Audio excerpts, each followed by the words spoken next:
Have you ever tried to pour water into a cup that's already full? It's impossible, right? No matter how hard you try, the water just spills over the sides, wasted. Life, my friends, is a lot like that cup. Our minds, our hearts, our very selves, they can become so full that there's no room for anything new to enter. Let's explore this with a timeless story. In ancient Japan, there was a young, ambitious man named Haruto. More than anything, he dreamed of becoming a wise and respected individual. He sought out a renowned Zen master, a teacher known throughout the land for his profound wisdom. After a long journey, Haruto finally arrived at the master's humble home. "Master," he declared, bowing deeply, "I have come to learn everything you know. I want to absorb all of your wisdom."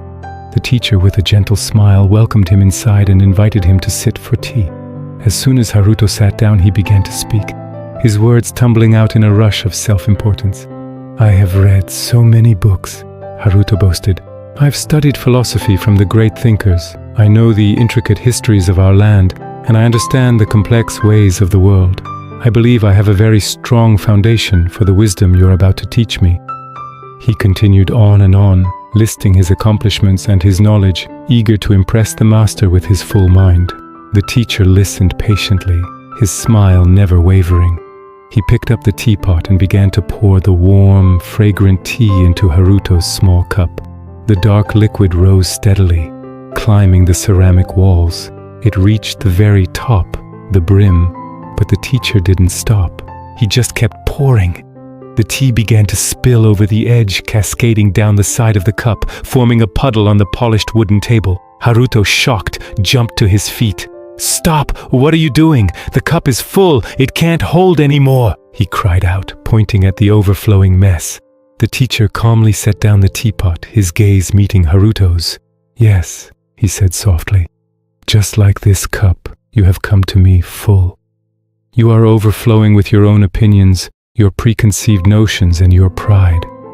How can I possibly teach you anything new when there is no space to receive it? How can I give you wisdom unless you first empty your cup?" The master's words struck Haruto with the force of a thunderclap.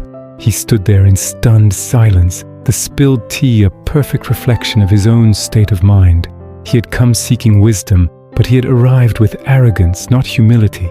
He wanted to learn, but he wasn't willing to be a student. He realized he had been so busy trying to prove what he knew that he had closed himself off from what he didn't.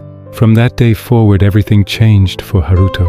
He made a conscious choice to empty his cup. He learned to listen more than he spoke. He started asking thoughtful questions instead of pretending to have all the answers. He approached every conversation, every book, every new experience with an open and curious mind. And slowly, gently, like the tea he now knew how to receive, true wisdom began to fill the empty space he had created within himself. This simple story of Haruto's empty cup teaches us three profound truths that are just as relevant today. First, humility opens the door to growth. When we are humble, we acknowledge that we are not the finished product. We accept that there is always more to learn, more to experience, and more ways to improve. It's this humility that allows us to step onto the path of self-development.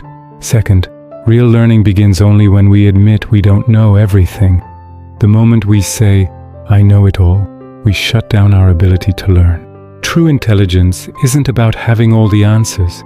It's about having the courage to ask the right questions and the openness to hear the answers, even if they challenge our beliefs. And third, and perhaps most importantly, an empty cup can be filled, but a full one cannot. This is a fundamental law of learning and of life. If you want to gain new skills, new perspectives, or new relationships, you must first make room for them. You have to be willing to let go of old ideas, old habits, and old certainties that are no longer serving you. Now, for a quick English learning moment, let's focus on two key words from our story. The first is humility. Humility is the quality of having a modest or low view of one's own importance. It's about being open to learning and not thinking you're better than others. The opposite of this is arrogance. Arrogance is having an exaggerated sense of one's own importance or abilities, just like Haruto at the beginning of our story. Let's try a powerful affirmation together. Repeat after me. Humility creates space for wisdom. Say it again, feel the meaning behind it. Humility creates space for wisdom. It's a beautiful reminder to carry with you. So the next time you face a new challenge, a new opportunity, or a new lesson life wants to teach you, remember Haruto. Don't show up with a full cup. Take a deep breath, practice humility, and empty it. Because it is only in that emptiness that you will find the space for true wisdom to pour in. Thank you so much for joining us for Fiango Market Tales, where we believe every story has a lesson to teach us about life. If this story resonated with you, please give this video a like and subscribe to our channel for more wisdom-filled tales. We'll see you in the next one.